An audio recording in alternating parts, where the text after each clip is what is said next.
বিয়ে করেছো? হ্যাঁ, তোমার জন্য কি আজীবন বসে থাকবো? ভালো করেছো। বিয়ে তো করারই ছিল। একটা ছবি দিতে পারো? কিসের ছবি? ওই মানুষটা, যে মানুষটার সাথে বিয়ে হয়েছে। না না, তোমার নজর লেগে যাবে। না না না, আমি নজর লাগাবো না, একবার দেখেই ডিলিট করে দিব। না, আমার তোমার উপর ভরসা নেই। আমি ওর উপর কারো নজর লাগতে দেই না। তোমাকে আমার কসম, যদি আমাকে কোনোদিন ভালোবেসে থাকো তাহলে তার ছবি দাও। যে আখি জলে ওরে মন প্রেমের ব্যথায় বুকের খাতায় এইটা তো আমার ছবি।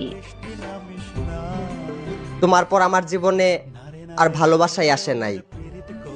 তারপরও মুখে এত হাসি নিয়ে ঘুরো।